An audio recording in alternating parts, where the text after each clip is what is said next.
Halo semuanya, kenalin gua Daniel dari angkatan 2020 yang bakal bawain CLC untuk Matematika Teknik Kimia di 2022 ini. Nah, di sini gue punya beberapa soal yang mungkin bisa bantu kalian buat belajar di UTS Matek kali ini. Soal yang pertama, di sini ada persamaan diferensial. Nah, tentukan nilai A agar persamaan diferensial berikut menjadi eksak.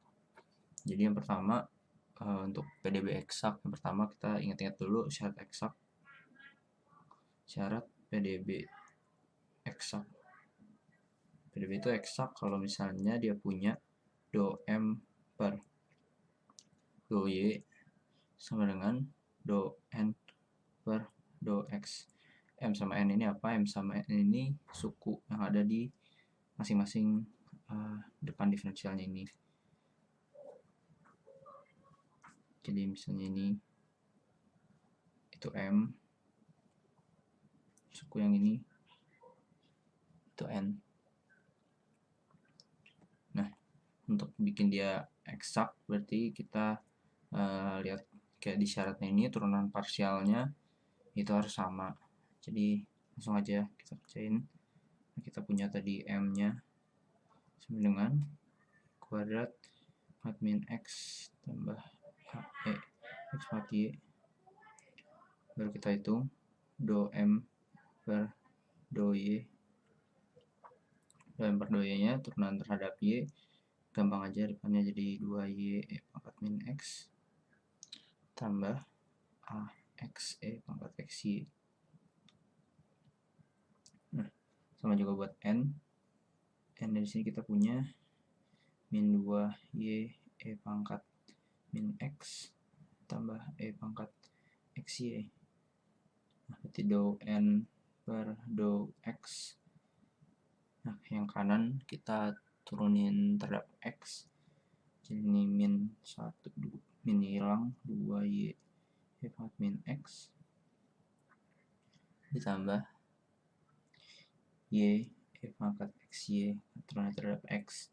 Lalu karena sesuai dengan syaratnya tadi, yaitu do M per do Y sama dengan do N per do X, maka kita bisa langsung sama dengan ini aja. Do M per do Y sama dengan do N per do X. 2Y E pangkat min X tambah A X E pangkat XY sama dengan 2Y E pangkat min X tambah Y E pangkat XY.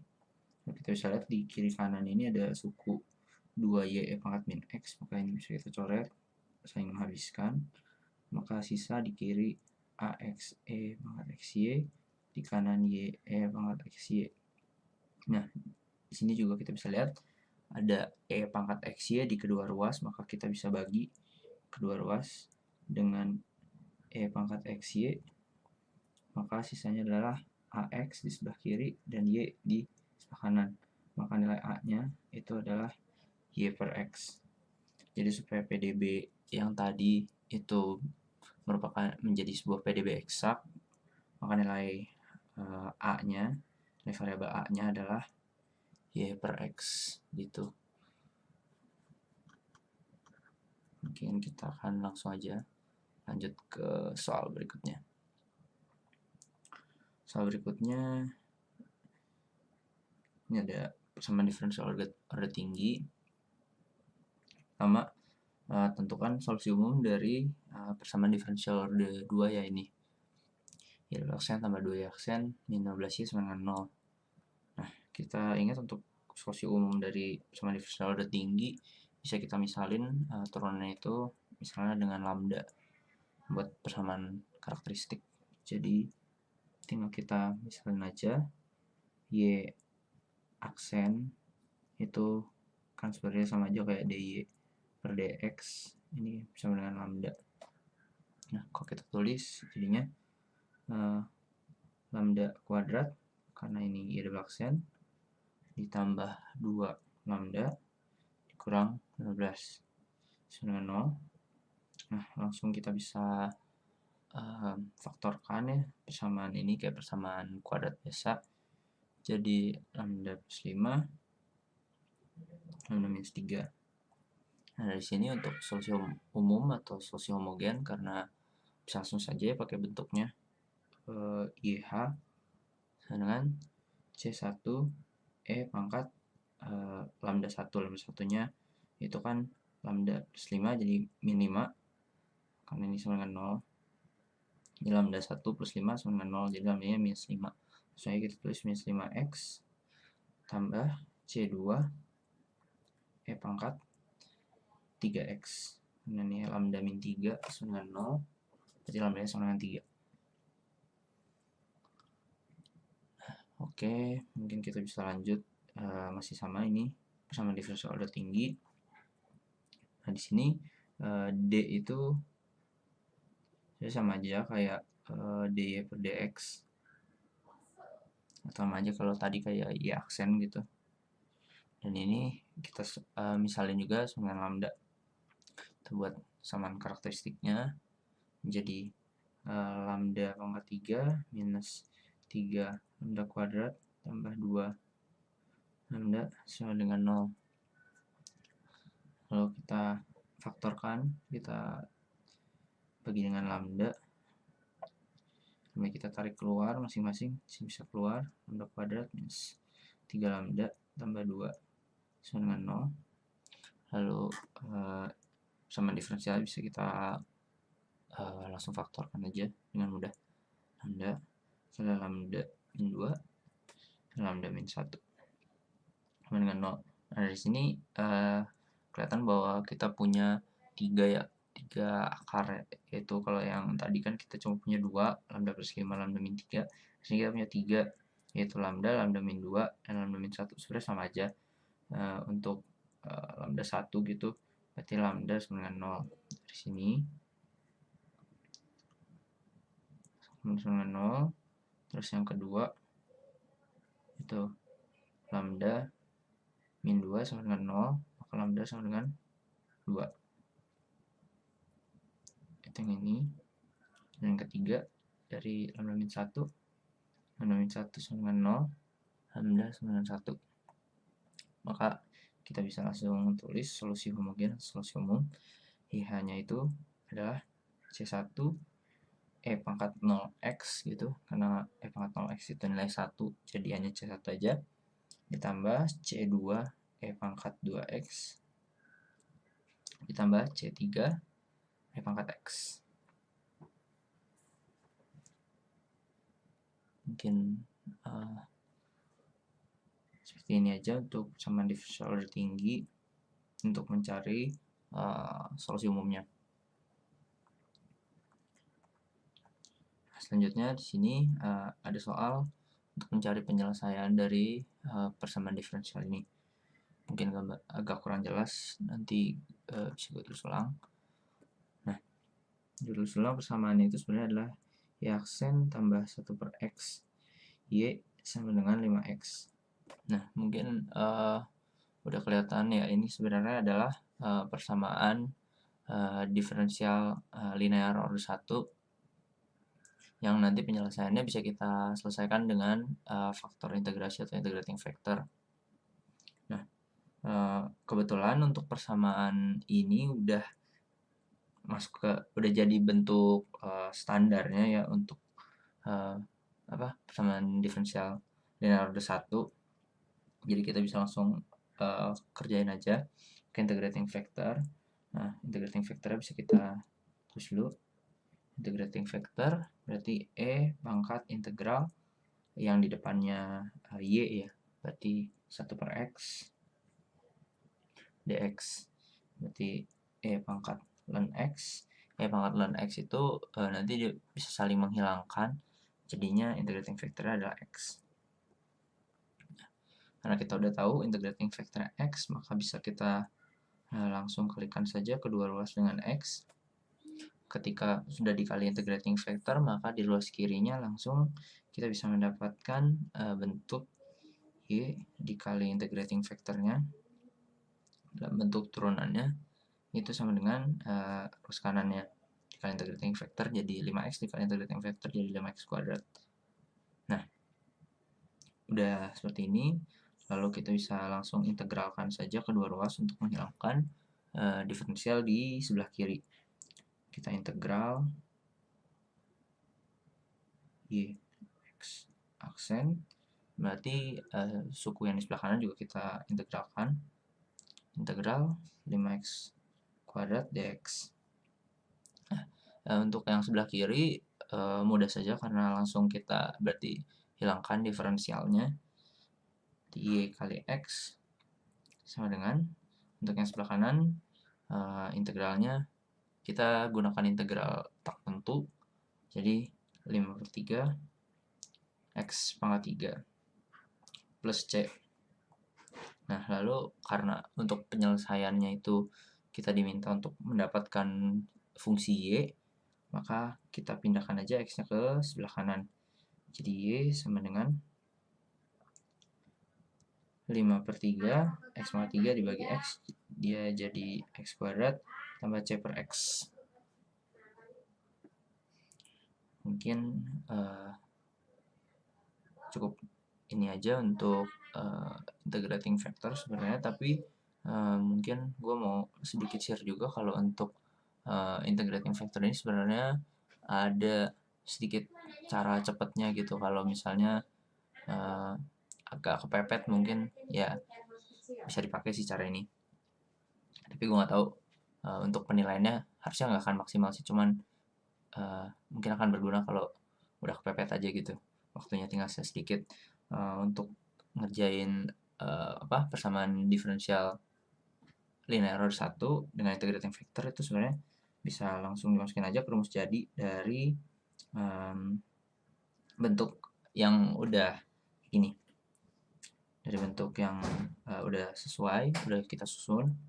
Nah, itu kita bisa langsung sebenarnya dapetin hasilnya itu dari kayak gini. Langsung aja kita tulis, karena ini dE per dx itu, maka kita bisa langsung y sama dengan e pangkat minus integral 1 per x dx dikali integral e pangkat integral 1 per x dx dikali 5x dx plus i.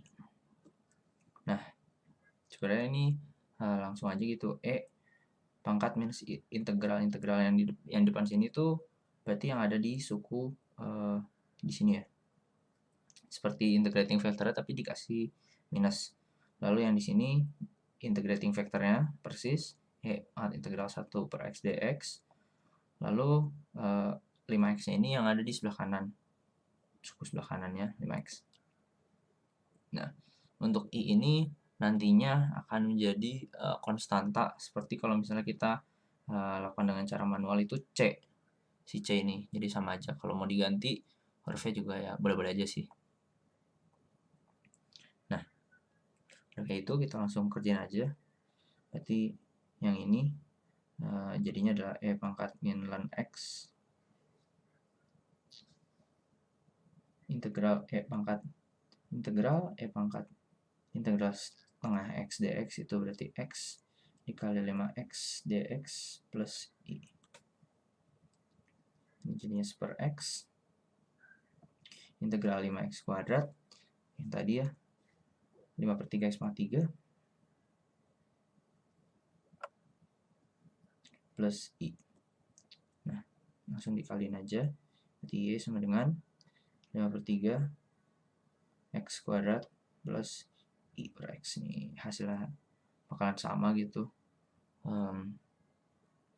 Di sini c, kalau sini c, di sini i, udah bedanya itu aja si konstantanya. Kalau kalian mau samain di bawah diganti c juga ya boleh-boleh aja, atau di atas diganti i atau gimana terserah.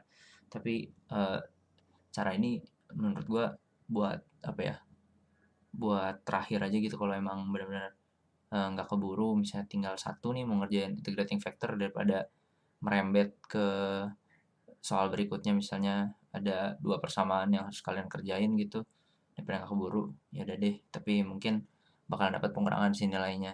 Jadi saran gue kalau mau pakai ini benar-benar untuk terakhir aja gitu, kalau udah benar nggak ada waktu. Oke, mungkin gue bisa lanjut.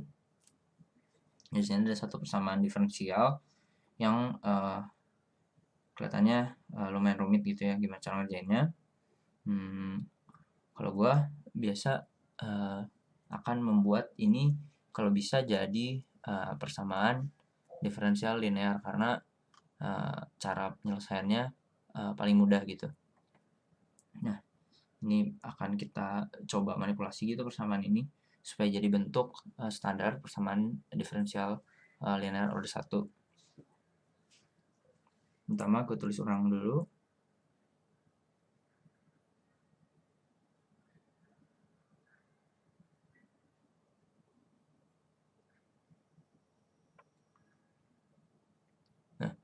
Nah, kita tahu ya kalau misalnya untuk persamaan diferensial linear itu depannya bentuknya harus kalau ini jadi nanti ada dy per dt sama dengan tambah suatu fungsi gitu, fungsi t dikali y sama dengan di kanannya sih bebas ya, apa aja, bisa konstanta, bisa 0 atau apapun. Bentuk dasarnya kan seperti ini, maka kita akan coba buat bentuk demikian. Yang pertama idenya adalah suku yang ini kita pindahin dulu ke sebelah kanan.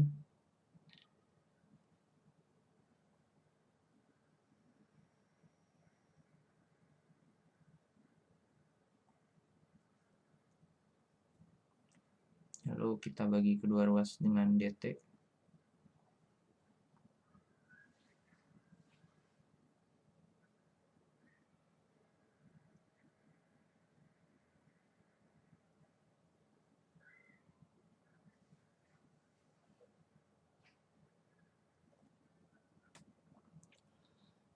Selanjutnya kita geser lagi ke sebelah kiri.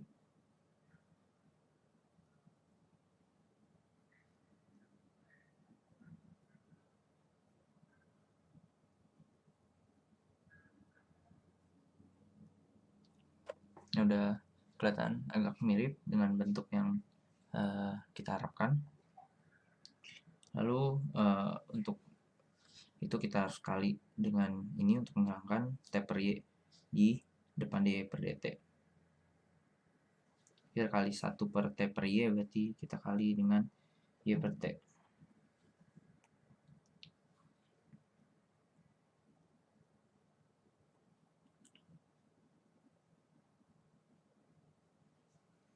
Ini masing-masing langsung gue kali aja.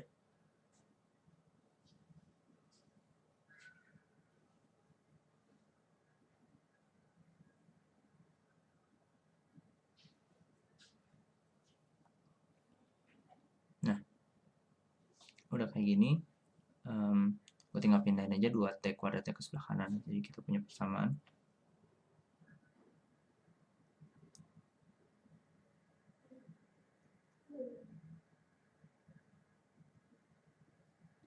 Oke, ini udah sama ya bentuknya, ada dy per dt, lalu ada satu fungsi ft dikali y, dan juga di sebelah kanannya ada k. Nah, kebetulan k nya di sini ada fungsi t, nggak jadi masalah. Mungkin ini biar lebih kelihatan, 1 per t dikali y gitu ya, jadi lebih mudah untuk nanti kita punya faktor integrasinya. Nah, selanjutnya untuk mengerjakan persamaan yang ini,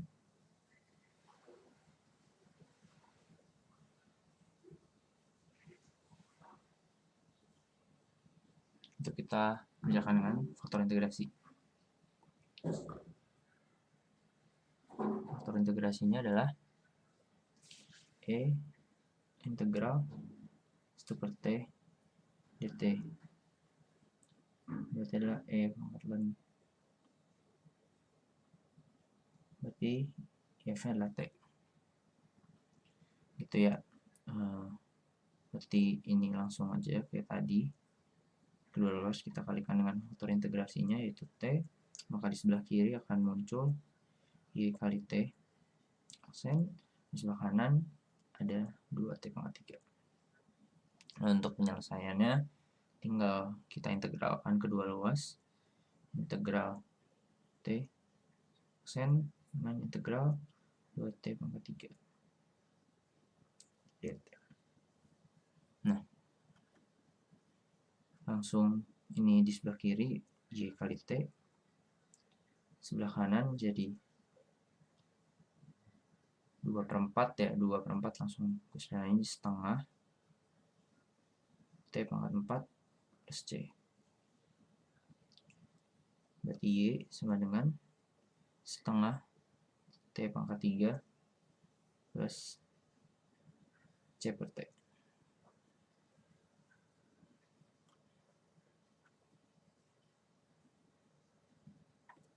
Nah, selanjutnya dari soal kita punya kondisi jika Y1 itu sama dengan 0, maka kita disuruh cari nilai ketika Y itu Y pada saat T sama dengan 3, Y pada saat T sama dengan 1 itu 0. Kita disuruh cari Y3. Nah, berarti kita masukin dulu kondisinya Y1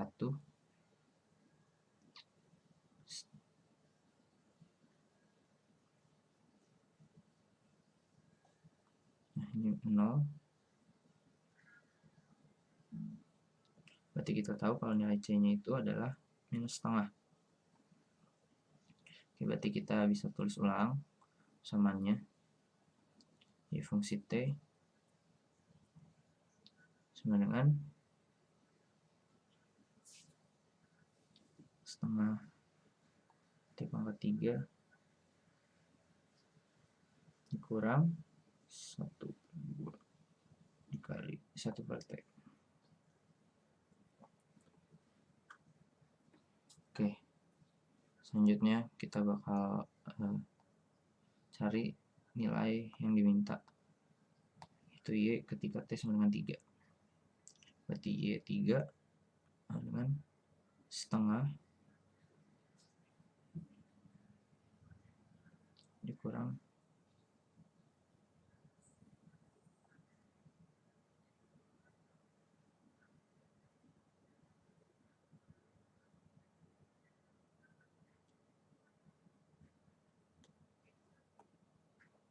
kita samakan penyebutnya 1/6 dikurang 1/6 80/6 atau sama juga dengan 40/3.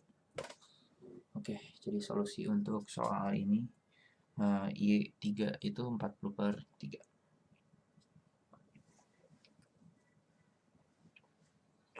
Ya, contohnya adalah yang tadi ya, kalau mau pakai cara cepat itu kalau soalnya kayak gini gitu terus udah nggak keburu gitu ya kan lumayan gitu, mungkin bakal dikasih poin lah setidaknya berapa, daripada misalnya harus nurunin kayak gini dan nggak keburu.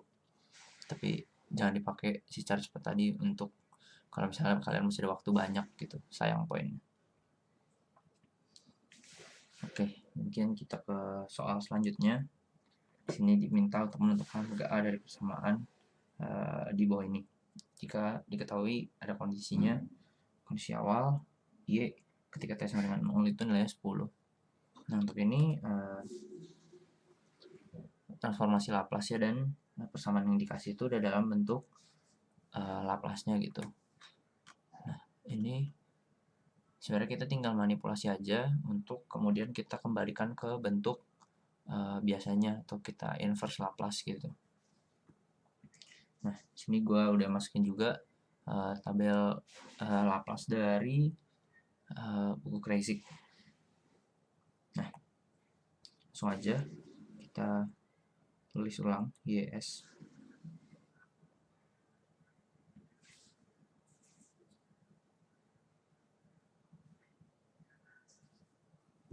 Nah, di sini kalau gue biasanya gue akan melihat dari masing-masing suku. Di sini kebetulan ada 2 gitu ya, suku yang di depan, suku yang di belakang. Nah, cari dulu yang mirip gitu. Nah, untuk suku yang di depan ini kan sebenarnya dia mirip dengan bentuk Laplace dari sin omega t, dimana dia itu ada omega per s kuadrat tambah omega kuadrat, mirip kan, di bawahnya ada s kuadrat. Nah, berarti kita tinggal memunculkan sesuatu yang sama di bawah dan di atas. Nah, di posisi omega kuadratnya ini di sini diisi oleh 3. Nah, 3 itu kalau kita mau bentuk dalam kuadratnya berarti sama dengan akar 3 kuadrat kan. Nah, jadi kalau gue tulis dulu, gue mau di bawahnya itu menjadi S kuadrat plus akar 3 di kuadrat. Ini udah sama kan bentuknya, S kuadrat tambah suatu bilangan di kuadrat gitu. Nah, tapi bilangan ini juga harus ada di atas, sedangkan di sini hanya ada 2. Sedangkan kita maunya di sini ada akar 3. Maka di depannya kita harus buat pengali, yaitu 2 per akar 3. Nah, udah. Kalau kayak gini berarti bentuk ininya udah sesuai nih sama bentuk yang sin omega T. Selanjutnya kita gerak ke suku berikutnya. Nah, untuk yang suku berikutnya, ini dia mirip dengan yang transformasi Laplace yang nomor 6 atau transformasi Laplace untuk E pangkat alpha T gitu ya. E pangkat alpha T itu dia menjadi 1 per S min A. Nah, untuk di yang sini tuh kurangnya dari bentuk ini adalah di depan S-nya itu dia ada koefisiennya gitu ya. Nah, jadi satu ruas ini kita mau bagi dengan 2 gitu. Untuk menghilangkan 2 yang ada di S. Jadi kita kayak kali 2 per 2 gitu. Jadinya di atasnya itu kita bagi 2 juga, per 2. Dan di bawahnya juga kita bagi 2. Jadi ruas atas dan ruas bawah sama kita bagi 2. Jadi pembagi 2-nya itu bisa kita hilangkan. Kita kasarnya itu kita kali setengah per setengah untuk kedua ruas. Nah, untuk kita bagi 2, untuk S-nya dia jadi hilang ya, S ditambah setengah. Nah, ini udah sama dengan bentuk yang ke-6. Maka kalau kita udah sama, kita bisa langsung aja kali atau kita transformasi balik Laplace-nya gitu ya. Berarti kita nanti akan punya suatu fungsi YT atau fungsi YT. Untuk pengalinya kita kali tulis saja dulu akar 3. Nah, untuk bentuk yang ke-8 ini kan sin omega T. Omeganya itu yang ada di atas. Berarti kita punya bentuk dalam YT-nya itu sin akar 3 T. Begitu. Lalu untuk yang sebelahnya juga sama, E pangkat alpha T gitu ya. Nah, di sini kebetulan A-nya itu adalah si setengah gitu. Dan ini A per 2-nya bisa kita jadikan faktor pengali karena ada atas 1. Jadi A per 2 dikali E pangkat minus setengah T. Begitu ya. Ini udah YT-nya. Dan kalau dari soal kita diminta untuk menentukan nilai dari A jika diketahui Y ketika T 0, 0, 10. Berarti kita langsung masukin aja Y0. Y0 berarti semua T kita substitusi dengan 0. 2 per akar 3 sin akar 3 kali 0 kurang A per 2 dikali E pangkat min setengah kali 0. Ini nilainya 10. 2 per akar 3 sin 0 itu 0 kurang A per 2 kali E pangkat 0 di 1. Jadi 10 sama dengan min A per 2. Maka A sama dengan minus 20. Oke, untuk soal ini gitu aja. Nggak tahu kalau untuk ujian kalian apakah akan dikasih tabel transformasi Laplace, tapi kayaknya harus dikasih sih karena dulu waktu zaman gua juga boleh lihat sih tabel transformasi Laplace. Nah, paling segitu aja untuk CLC kali ini. Mungkin nanti kalau kedepannya ada pertanyaan lagi atau misalnya ada koreksi dari pembahasan gua, misalnya ada gua salah bahas atau apa, boleh banget hubungin gua, bisa line atau juga email gitu ya. Mungkin sorry banget teman-teman kalau misalnya masih ada kesalahan dalam pembahasannya, dan juga kalau ada kurang-kurang gitu ya, mohon maaf. Dan juga thank you untuk yang udah dengerin CLC ini. Good luck buat ujian mateknya.